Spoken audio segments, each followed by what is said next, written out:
चलिए क्लास शुरू करते हैं। आज क्लास 9 साइंस का फिजिक्स का सबसे आखिरी चैप्टर का नाम है बेटा साउंड।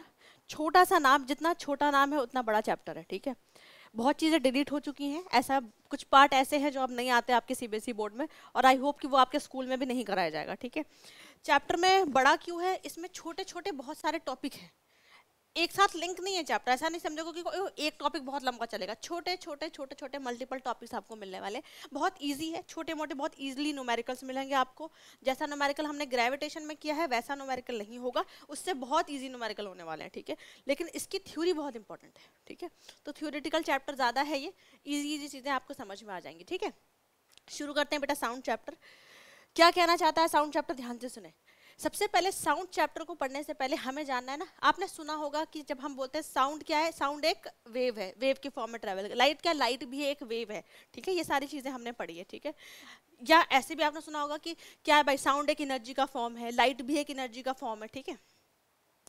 चैप्टर में सबसे पहले पढ़ेंगे वेव क्या होता है, ठीक है। तभी जाके आपको साउंड के हम बारे में बात पहले बाद में करेंगे, पहले हम जानेंगे वेव क्या होता है। ध्यान से सुनना, वेव का मतलब होता है डिस्टर्बेंस।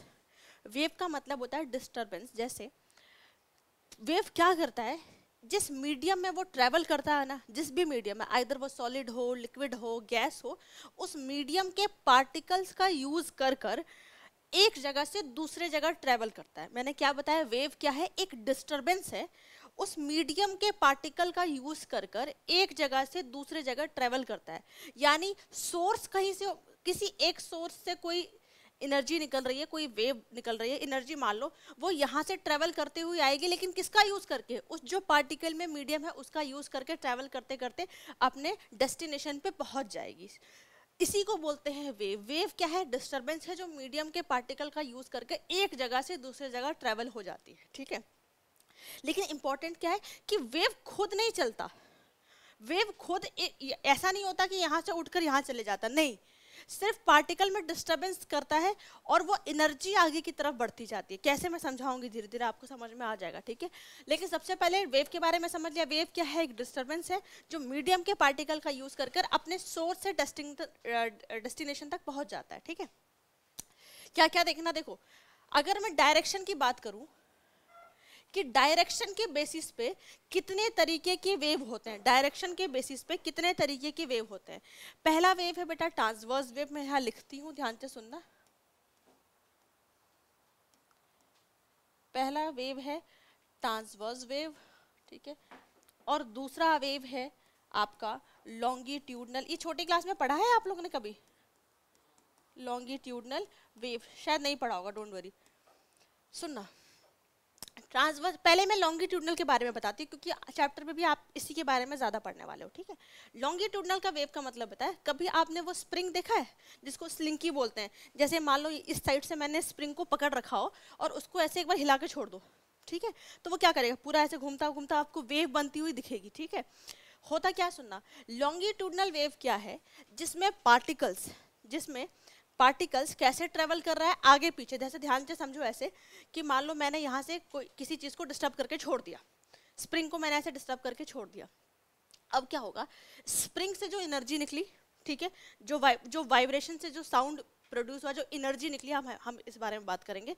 वो क्या करता है, वो एयर में, अभी तो एयर है हमारे अगल बगल, एयर में प्रेजेंट जो पार्टिकल्स है उसको धक्का देगा, ठीक है, जो एनर्जी निकली वहां से, ठीक है, उसको धक्का देगा, फिर वो रुक जाएगा। मतलब अपनी एनर्जी आगे वाले को दी, फिर रुक गया, फिर जिसको उसने धक्का दिया फिर उसने अपनी एनर्जी आगे वाले को दी, फिर रुक गया, फिर ये वाला जो था इसने आगे वाले को धक्का दिया, फिर वो पीछे आ गया। मतलब पार्टिकल्स क्या कर रहे हैं, इसमें पार्टिकल्स क्या कर रहे हैं, सिर्फ आगे और पीछे मूव कर रहे हैं, सिर्फ आगे और पीछे मूव कर रहे हैं। ध्यान से देखना, वेव किस तरफ ट्रेवल कर रही है। अगर ये वेव, अगर यहाँ से मैंने डिस्टर्ब करके छोड़ा तो वेव इस तरफ ही ट्रेवल करेगी, सारी एनर्जी इस तरफ आएगी, यानी वेव का डायरेक्शन इस तरफ है।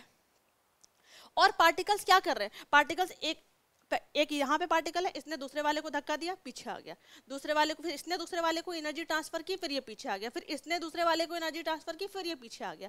यानी बैक एंड फोर्थ ये पार्टिकल्स आगे पीछे एनर्जी को ट्रांसफर कर रहे हैं। अपनी एनर्जी आगे वाले को दी, फिर पीछे आ गया, अपनी एनर्जी आगे वाले को दी, फिर पीछे आ गया। यानी पार्टिकल्स कुछ ऐसे ट्रेवल कर रहे हैं, आगे पीछे, फिर इसने एनर्जी आगे वाले को दी, फिर ये पीछे हट गया, फिर आगे पीछे।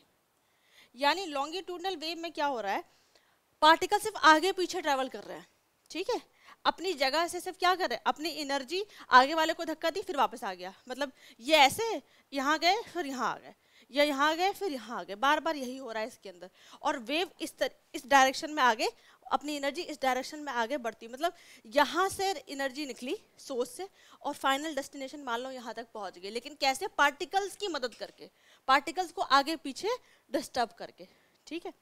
ट्रांसवर्स वेव में क्या हो रहा है, डायग्राम देखने से भी लग रहा होगा, इसमें पार्टिकल्स ऊपर नीचे हैं, इसमें पार्टिकल ऊपर नीचे हो रहे हैं। जैसे ये मान लो मीन पोजीशन है, इससे ऊपर गया इससे नीचे आया, इससे ऊपर गया इससे नीचे आया, इससे ऊपर गया इससे नीचे आया, इसमें पार्टिकल सिर्फ ऊपर नीचे ट्रेवल करके एनर्जी को आगे की तरफ बढ़ा रहे हैं, ठीक है। अगर मैं इसकी बात करूं तो वेव देखो इस डायरेक्शन में चल रही है, यहाँ भी डायरेक्शन ऑफ वेव ऐसा है, लेकिन पार्टिकल्स कैसे ट्रेवल कर रहे हैं, कभी ऊपर जा रहे, कभी नीचे आ रहे, कभी ऊपर जा रहे, कभी नीचे आ रहे, कभी ऊपर जा रहे, कभी नीचे आ रहे, कभी ऊपर जा रहे, कभी नीचे आ रहे। तो यहाँ ट्रांसवर्स वेव का क्या सीन है, पार्टिकल्स ऑफ मीडियम कैसे ट्रेवल कर रहे हैं, up down up down, up down करेंगे तो ऐसा वेव नहीं बनाएंगे, देखो वैसा वेव की फॉर्म में दिखता है, ठीक है। तो वेव कोई ऐसा नहीं कि कोई वेव एक्चुअली में ऐसी है, वो हम पार्टिकल के मोशंस को डिनोट कर देते हैं कि वो ऐसा ऐसा ऐसा चल रहा है, ठीक है। यहाँ भी वैसा ही सीन है, मैं कैसे डिनोट करूँगी, जब हम वेव पढ़ेंगे तो चीज़ें और समझ में आएंगी। आपके सिलेबस में ज़्यादा डिटेलिंग नहीं है, आप 11th में पढ़ोगे ना हार्मोनिक मोमेंटम पेंडुलम वगैरह, तो सब आपको और क्लियर होते जाएगा। 11th में सब आपको दोबारा मिलने वाली हैं ये सारी चीज़ें, ठीक है, और उसमें काफ़ी डिटेलिंग में है। 9th में तो कुछ इससे क्वेश्चन भी आपको बहुत कम देखने को मिलेगा, ठीक है। डायरेक्शन की बेसिस पे दो टाइप की वेव है, आपके लेवल पे ध्यान से समझा दूं, ठीक है, सिर्फ दो याद रखना। ट्रांसवर्स का मतलब पार्टिकल्स ऊपर नीचे, लॉन्गिट्यूडनल का मतलब पार्टिकल्स आगे पीछे, बस इतना, ठीक है। इतनी चीजें आपको याद रखनी डायरेक्शन की बेसिस पे। अब मीडियम के बेसिस पे ध्यान से सुनेंगे, अब मीडियम की बेसिस पे बात कर रही हूँ, डायरेक्शन के बेसिस पे मैंने बात कर ली, मीडियम के बेसिस पे बात कर रही हूँ। कुछ वेव बेटा कैसी होती है नेचर में, कुछ वेव होती हैं मैकेनिकल वेव, ठीक है, और कुछ वेव आपकी होती हैं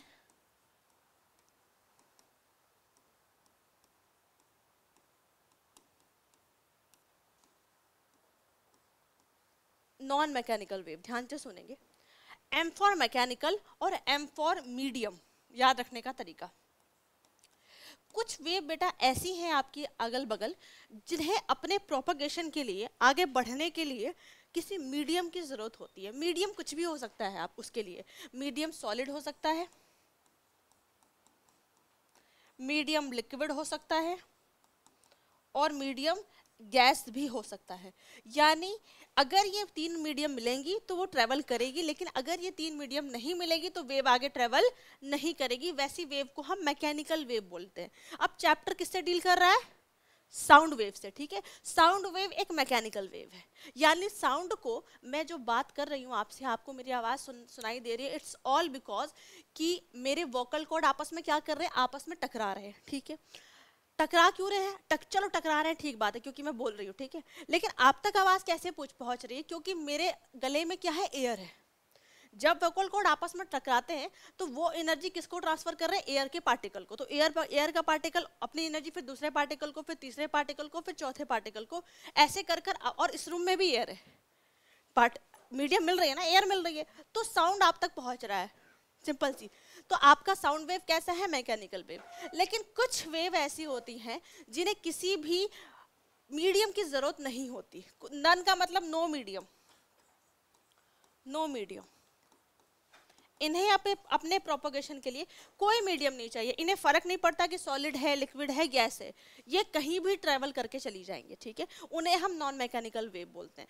साउंड वेव हो गया आपका मैकेनिकल, इसी के बारे में हम पूरा चैप्टर पढ़ने वाले हैं, ठीक है। आने वाले सारे चैप्टर आपके इसी के बारे में होने वाले। थोड़ा सा और पढ़ा दो, फिर आपको ये बेसिक्स पढ़ाया मैंने। क्या सवाल आएगा भाई इससे बेटा सवाल आपके एमसीक्यू में पूछ सकता है कि साउंड कैसी वेव है, मैकेनिकल और नॉन मैकेनिकल, ऐसे एक सवाल आता है। एक सवाल आपसे पूछा जा सकता है, मैं बता रही हूँ सवाल कैसा आएगा जो अभी तक मैंने पढ़ा है। एक आपसे पूछा जाता है ट्रांसवर्स वेव में पार्टिकल्स कैसे मूव कर रहे हैं, अप डाउन, एक सवाल यहाँ से बनता है। दूसरा बनता है लॉन्गिट्यूडनल वेव में पार्टिकल कैसे मूव कर रहे हैं, बैक एंड फ्रॉथ। इतने सवाल यहाँ से बनते हैं। एक पार्ट और पढ़ा दूं, फिर आप नोट डाउन करना। ग्राफ से घबराना नहीं, ठीक है, मैं ग्राफ समझा दूंगी आपको। सुनो, ट्रांसवर्स वेव के बारे में वैसे तो आपको पढ़ना साउंड वेव। साउंड वेव आपकी एक लॉन्गिट्यूडनल वेव है, पहली चीज तो ये। साउंड वेव मैं यहाँ लिख देती हूँ, साउंड वेव क्या है आपकी, एक लॉन्गिट्यूडनल वेव है, ठीक है। साउंड वेव क्या है आपका, एक लॉन्गिट्यूडनल वेव है। लेकिन ट्रांसवर्स वेव के बारे में भी आपको पढ़ना है, क्योंकि कभी कभी इस ग्राफ से सवाल आ जाता है, डेफिनेशन आती है। ध्यान से एक बात देखो, मैं आपको बना के दिखाती हूँ। वेव किस तरफ ट्रेवल करती है? वेव तो मान लो यहाँ से मैंने कोई चीज डिस्टर्ब करी तो वेव तो आगे की तरफ ही बढ़ेगी ना, उसका सोर्स ये है, उसको मान लो यहीं तक आना है, तो डायरेक्शन ऑफ वेव ये है, डायरेक्शन ऑफ वेव ये है। अब पार्टिकल्स कैसे ट्रेवल कर रहे हैं? मैम पार्टिकल ट्रेवल करते हैं कभी ऊपर कभी नीचे, कभी ऊपर कभी नीचे, कभी ऊपर कभी नीचे, ठीक है। कुछ ऐसा सीन हो रहा है ट्रांसवर्स वेव में। अब ये तो पिक्टोरिकल तरीका है लिखने का, इसको ग्राफिकल फॉर्म में ऐसा लिखा गया है। ध्यान से सुनोगे, ध्यान से देखो, जब आपका कोई पार्टिकल ऊपर की तरफ जा रहा है, ऊपर की तरफ जा रहा है, तो उसको हम ग्राफ में ऐसे शो करते हैं, यानी पॉजिटिव के ऊपर, ठीक है। जब आपका पार्टिकल नीचे की तरफ एनर्जी भेज रहा है, मतलब ऊपर गया नीचे भी आ गया, तो उसको हम ऐसे शो करते हैं। फिर ऊपर की तरफ गया तो ऐसे शो करते हैं, फिर नीचे की तरफ ऐसे शो किया। वो सिर्फ पिक्टोरिकल व्यू है, ग्राफिकल फॉर्म में आप ऐसे बनाओगे ग्राफ को ट्रांसवर्स वेव में, ठीक है। ऊपर के जो पार्ट आपको दिख रहे हैं, ये जो पीक दिख रहे हैं, उसे हम क्या बोलते हैं, क्रेस्ट। छोटी क्लास में आई थिंक आपने पढ़ा होगा, इसे हम क्रेस्ट बोलते हैं। ये जो ऊपर के दोनों दिख रहे हैं, एक और होता तो उसे भी क्रेस्ट बोलते हैं। तो ऊपर वाले पार्ट को क्या बोलेंगे, क्रेस्ट बोल देंगे।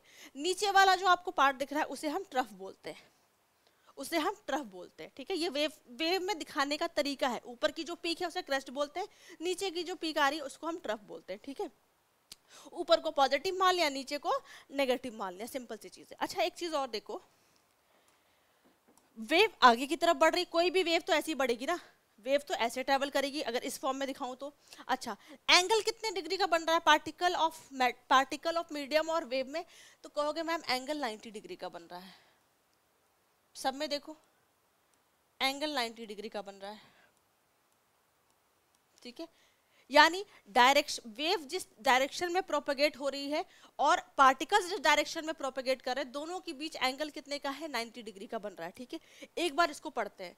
इन transverse wave the particles of the medium oscillate about their central और mean position in a direction perpendicular to the direction of perpendicular to the propagation of the wave।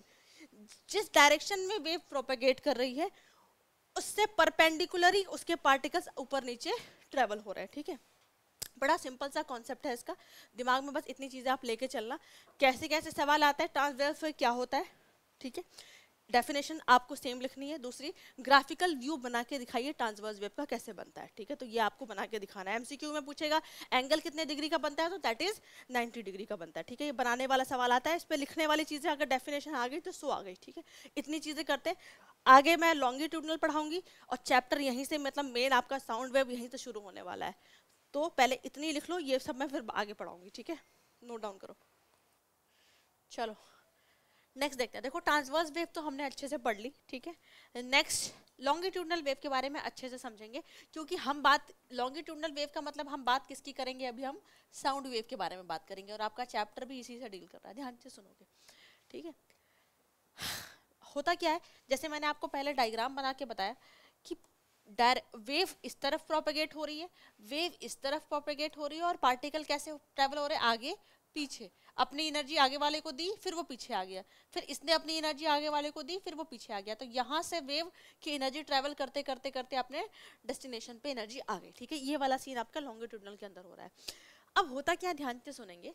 अब जिस टाइम पर suppose ये एक particle है, ये एक particle है, इसके पास अभी एनर्जी है, मैंने डिस्टर्ब करके छोड़ दिया, एनर्जी इसके पास है, इसने अपनी एनर्जी जाकर एयर के इस वाले पार्टिकल को दे दी।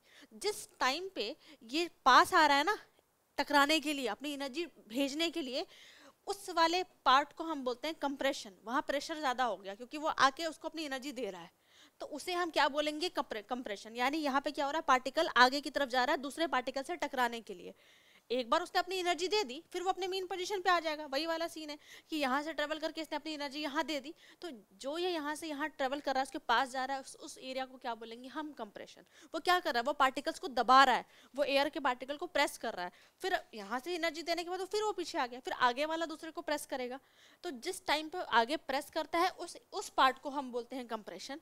और जब वो पीछे आ जाता है, फिर से अपने यहाँ से मूव करने के बाद फिर वो अपने यहाँ पोजीशन पे आ गया, उस वाले जब वो खुलता है, मतलब टकराने के बाद जब वो खुल रहा है, उस वाले एरिया को हम बोलते हैं रेयरफेक्शन। कुछ लोग रेयरीफेक्शन बोलते हैं, कुछ लोग रेयरफेक्शन बोलते हैं, जो आपको ठीक लग जाए, ठीक है। तो बोलते हैं कि यहाँ पे प्रेशर ज़्यादा है, यहाँ पे प्रेशर कम है, वो टकरा रहा है तो प्रेशर ज़्यादा लग रहा है, वो पीछे खुल गया तो हाँ कहते हैं प्रेशर कम लग रहा है, ठीक है। तो साउंड वेव किस तरीके से प्रोपेगेट हो रही है, तो कोई पूछेगा तो आप बोलोगे मैम साउंड वेव कंप्रेशन और रेयरफेक्शन से के थ्रू प्रोपेगेट हो रही है। एक तरफ एयर के पार्टिकल को धक्का देता है तो कंप्रेशन, फिर वो पीछे की तरफ हटता है, फिर वो रेयरफेक्शन। अब इसी पिक्टोरिकल व्यू को, पिक्टोरिकल ये जो पिक्चर बनी है, इसको ग्राफ पे कैसे दिखाया गया, सुनो। इन्होंने क्या किया, सेम वही एक्स एक्सिस वाई एक्सिस, जब पार्टिकल्स धक्का दे रहे हैं, कंप्रेस कर रहे हैं, दबा रहे हैं, तो प्रेशर ज्यादा लग रहा है, उस वाले को उन्होंने कंप्रेशन बोल दिया, ऊपर की तरफ दिखा दिया। जब पार्टिकल्स खुल रहे हैं, पीछे की तरफ आ रहे हैं, उस वाले पार्ट को इन्होंने रेयर, नीचे पे दिखा दिया रेयरफेक्शन।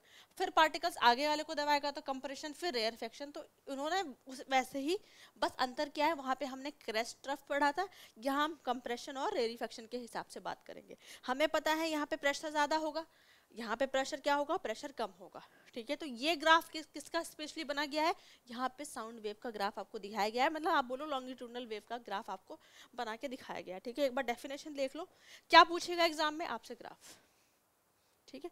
हो सकता है ए पार्ट बी पार्ट कर देगा, पूछेगा ये क्या है साउंड वेव में, ये भी कभी कभी से बना रहता है, पूछता है कौन सा प्रेशर ज़्यादा एरिया है, कौन से कम प्रेशर का एरिया है, तो इससे भी आपको सवाल आता है, ठीक है।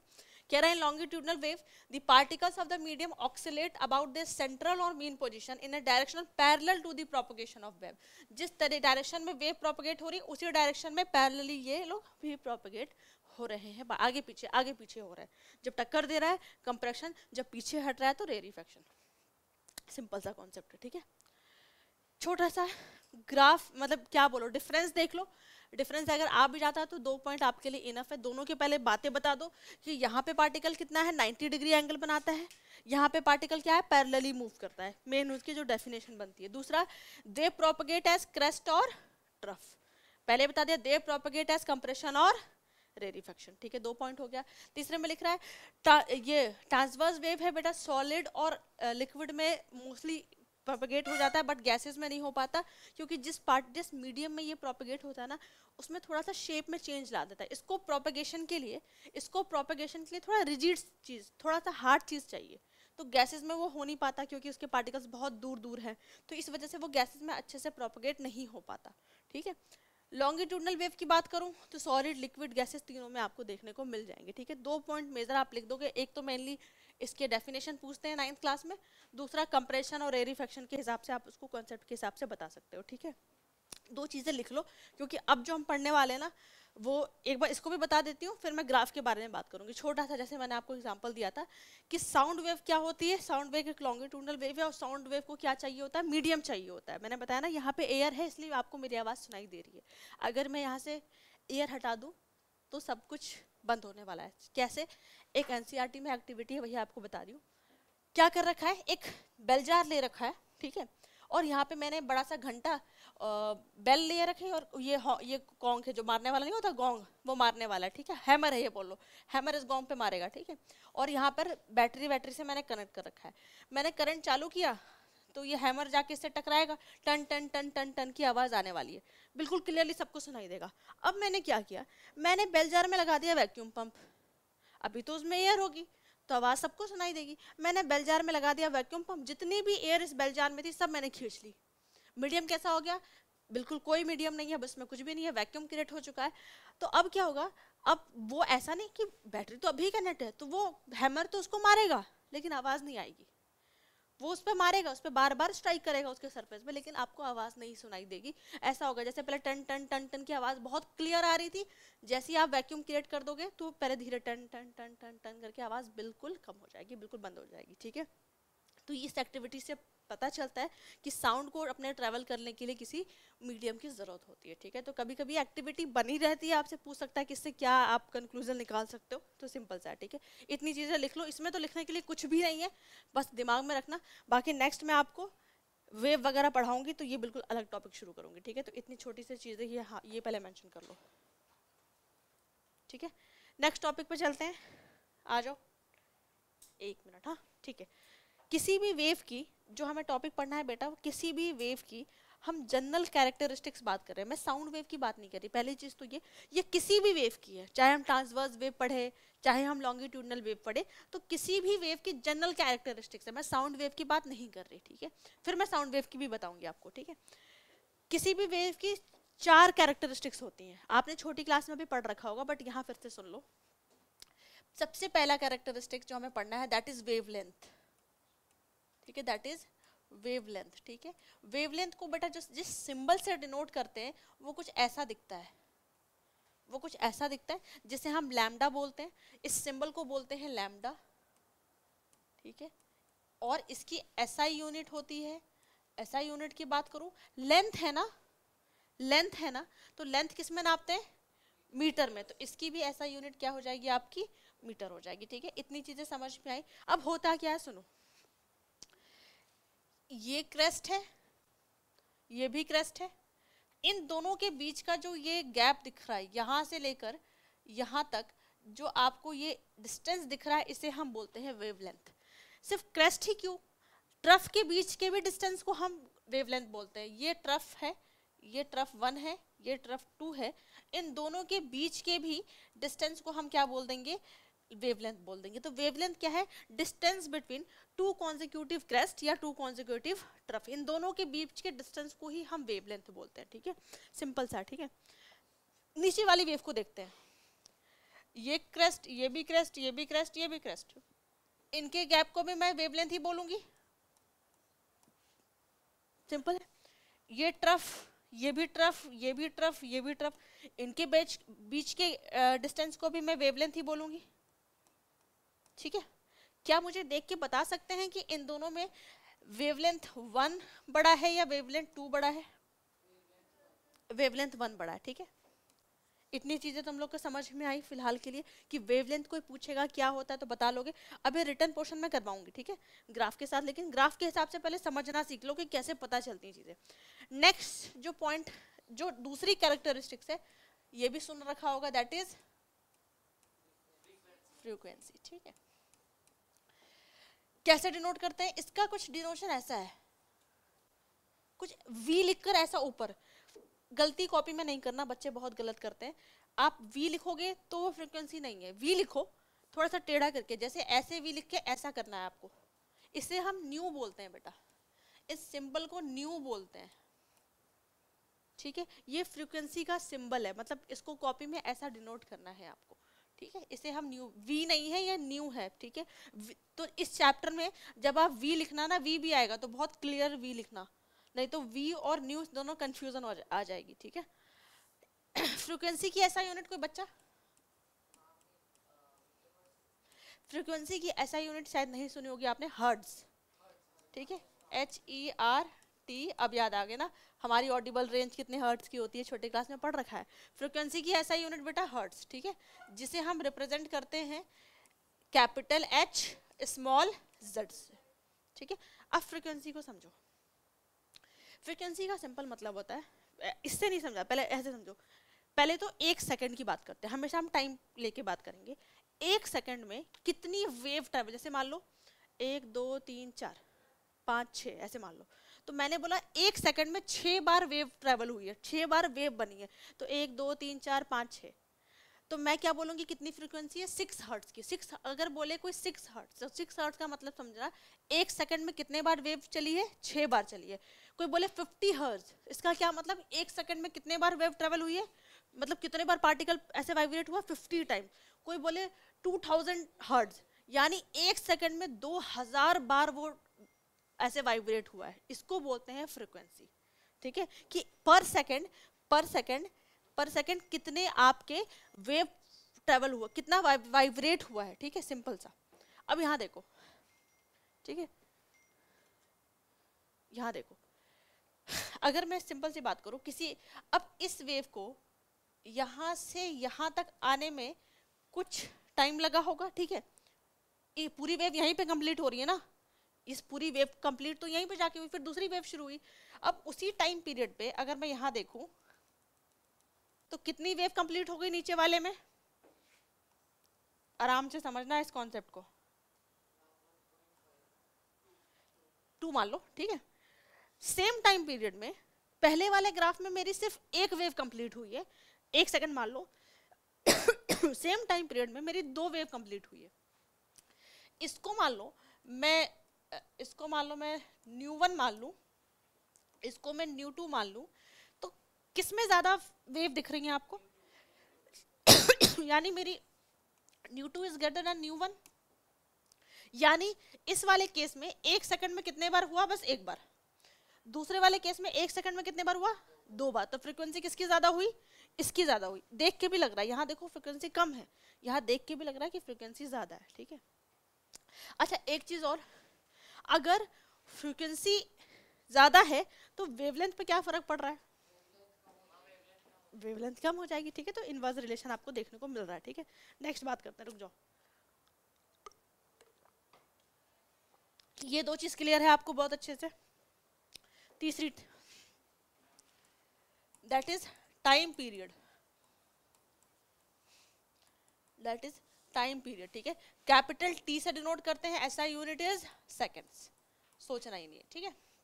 अब सुनना, सेम वही केस, यहां से यहां तक एक वेव को कंप्लीट होने में कुछ मान लो t1 टाइम लगा, ठीक है। और उतने ही सेम में, मान लो इतने ही सेम